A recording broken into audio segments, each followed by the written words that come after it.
place. Gets a lot of people that don't know New Jersey just like to say stuff, and they can keep thinking that because we don't want them out there anyway, right? It's already correct. So you also are a part owner of the Steelers. Yes, true story. But you're not going tonight to Foxborough. Not going to Foxborough tonight, no. Right. So who will personally, if it's not you, who's going to personally inspect Brady's balls tonight? Joe, I understand that you're a great inspector of balls. I wonder. I told the producer I was going to ask you that just to see what. That's what I heard. That's the rumor on the street. Love that. Good. Lovely. So you're staying home? You'll be. I'm going to watch with a bunch of buddies. Yeah, I was going to go up there, but you don't want to tell what you said off. No, I don't want to tell you what I said off. You know, because I have a problem. Yeah, our defense is. Hopefully, will show better than it showed in preseason, and. You know, I'm not fond of the Patriots these days, so I hear. You know, and sometimes I like the Patriots. And sometimes I have a problem keeping my mouth shut, so I figured I'd just stay home. Let's talk. We better get. You know, they're going to say we're bearing the lead here, but you've seen the last 2 months. Did the last 2 months, the 1998-1999 prediction, was that? Do you take that back, given what happened over the past 2 months, or? Well, you know, it's a funny thing when you write in a line or two. Then you can just pick out your line or two. And I think at that time I said I thought you could go to 18 times earnings. Thought it was overvalued. It could get more overvalued. And what I said is I thought you could go to 18 times earnings. And I kind of think if I had my calculator out here, it did go to 18 times earnings. The earnings were lower than I thought they were going to be, but you went to 18 times earnings, which was, you know, when you were up at 21.20. Yeah. So we did get there. It just the earnings were worse. I'll tell you something else that was very compelling that you sort of indicated to me a couple of weeks ago was that one way to explain what we've seen recently is to realize that China, reserves were flowing to China for how long? Until more recently, where that could be changing to some extent, and therefore people that had set up certain portfolios needed to change their strategy quickly. Is that, can you explain it better than that? If I can't explain it better than that, I should go on the street in the rain. Do it for me. So what? Okay. So you talked about the risk parity guys had to unwind based on the change. So let's just dial back, okay? So let's dial back to 2010. Okay. All right. So in 2010, you know, we're coming out of the crisis, and we had our first QE, which was the beginning of a river flowing. Okay, but it wasn't really the beginning of a river flowing.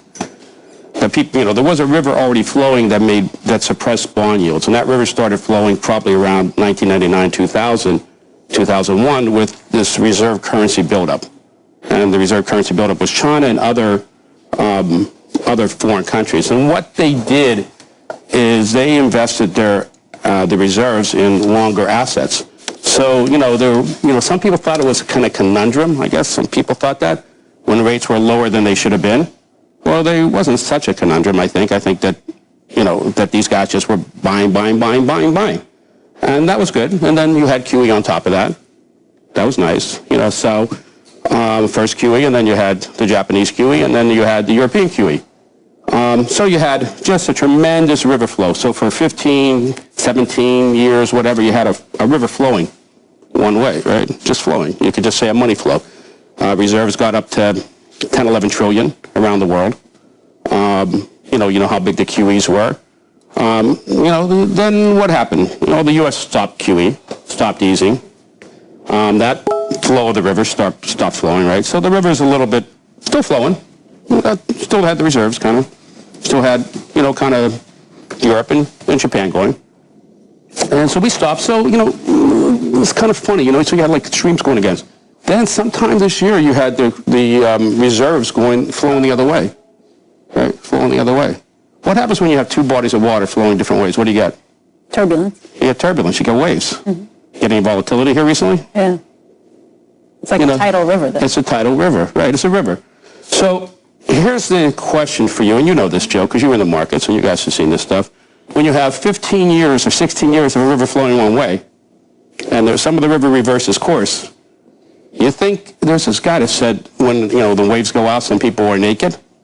Well, I never want to see that guy without a swimsuit, but we're not going to talk about that. But anyways, you know how when there's waves going out, there's waves going in, there's waves. When we have waves going out and waves going in, or water going in, water going out, you get bigger waves. That's what you got here. It's what you got. And think about this. So if you have this reserve drawdown, depending how much it continues, it's pretty large. And that's why, we didn't see it and other people didn't see it, when you started hearing about it in August. Because you saw it. You saw the bonds being sold. And they went too long. So people say, I've heard on this program, it gives me a frickin' headache sometimes. Frightening headache. Yeah, it gives me a frightening headache. People say, well, it's going to go invest into something else. Well, here's my problem with that. On the way in, it didn't work that way. So it's going to work that way on the way out. Think about it. Do you remember this Operation Twist? In a way, Operation Twist? That, yes. I do, yeah. Where they went short and long. Mm-hmm. Think about that, right? So what happened on the way in? It was like these reserve guys investing in long assets and longer treasuries and equities and stuff like that. Okay, longer than what the dollars were held before, because it should have worked the same way. It shouldn't have been, rates should have been coming down. On the way out, it's going to be the same way. You can't have it. People come on the show and say, oh, it's not going to make a difference. Well, you can't have it one way and like it, and not have it going the other way and not be the same way. Not just China. Not just China. You guys say China, China, China. It's not just China. It's all the emerging markets. I heard, you have Brazilian coffee in there this morning?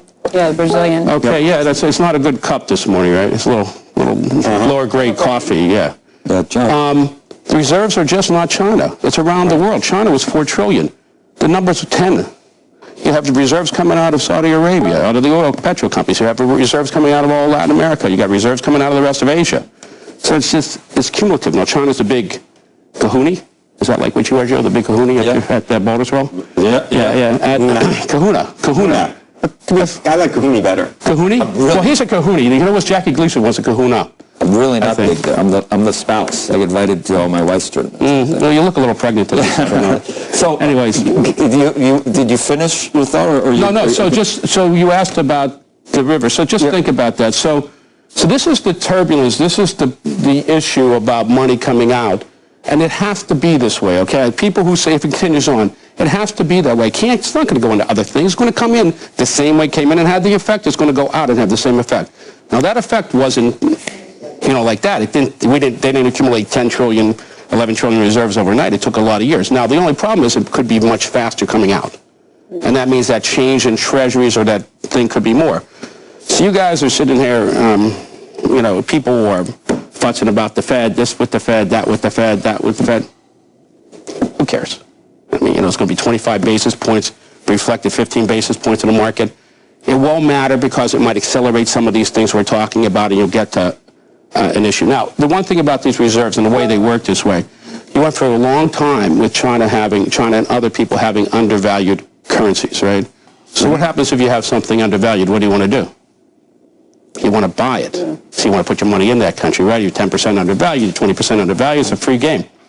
Now, if you have something that's probably 10% overvalued, they can keep playing games they want to. They're in the market today, which is just like they're in the market. They did the stock market, now they're doing the currency. This is a great game they're playing. It's going to work really well. Like McFly. Maybe they should see Back to the Future in China, in the POBC. They should look at that movie. Anyways.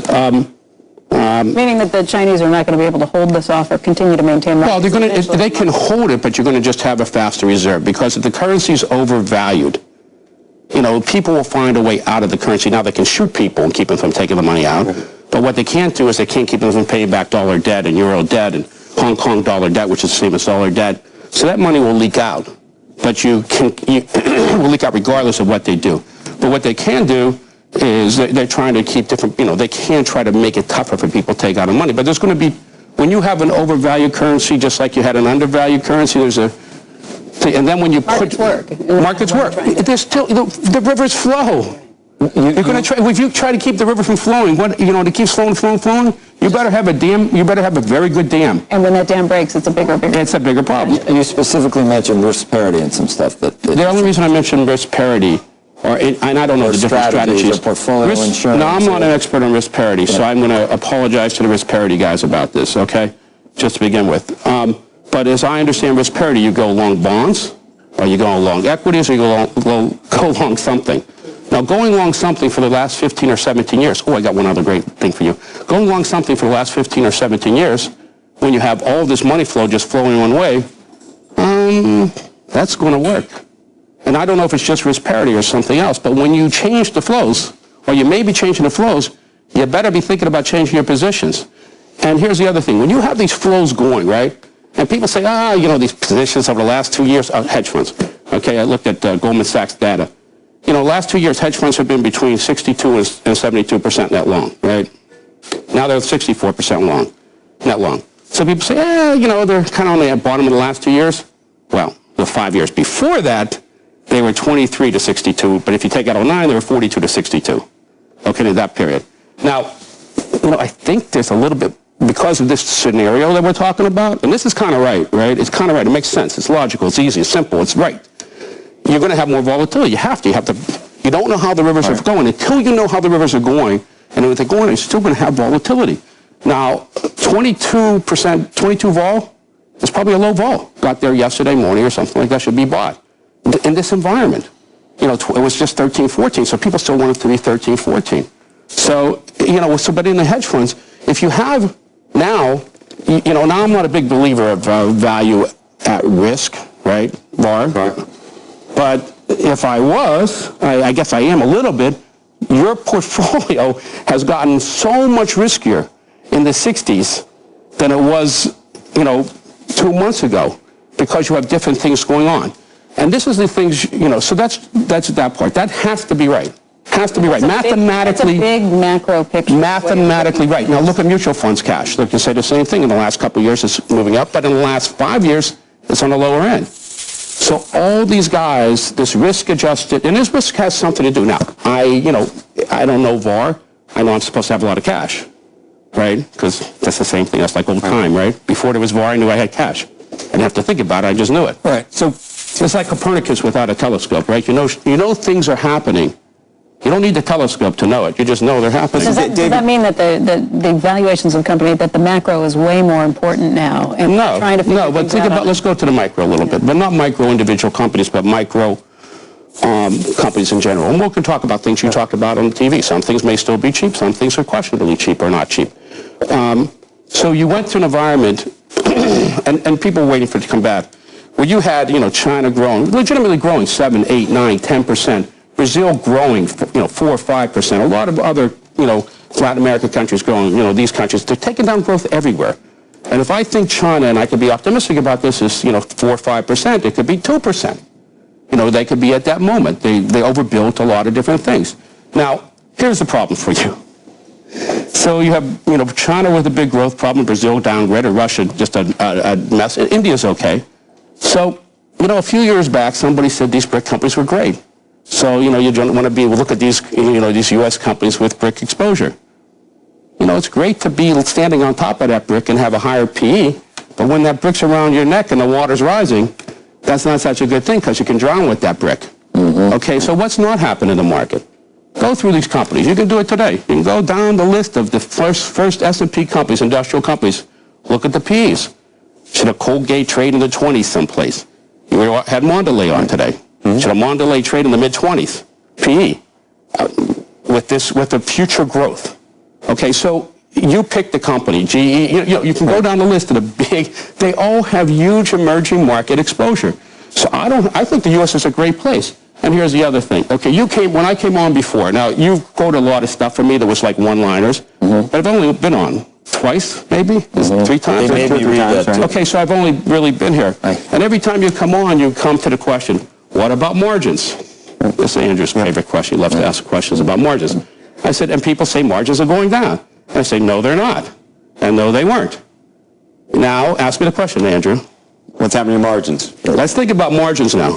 Okay, let's talk about margins. So what I got a situation where I got tight labor market in the U.S. Mm-hmm. So maybe I'm seeing a little wage pressure in the U.S. So if I have wage pressure and higher wages, is that good for margins? If I have higher wages and I have to pay my employees more, it's good to pay employees more. I know you're a socialist, so you like that part. But it's not good for margins. It's not good for margins in the U.S. I know very little, but that's the one thing I learned in economics. Not good for margins. Not good for margins. And let's see, if I'm overseas and my growth is slowing a lot, right, and I already build capacity, and I have an potential exchange problem, is that good for margins? I don't think so. Maybe not good for margins. So I got a challenging stock market environment. And what does that mean? That means that this 18, other people say wasn't 18, maybe it should be 14, maybe it should be 15, maybe it should be 16. I'm still an optimistic guy, I'm a cherry guy, so maybe it should be one of those. And then you have to figure out what the earnings are. All right, we're going to talk, we got to take a break, but just listening to you, if we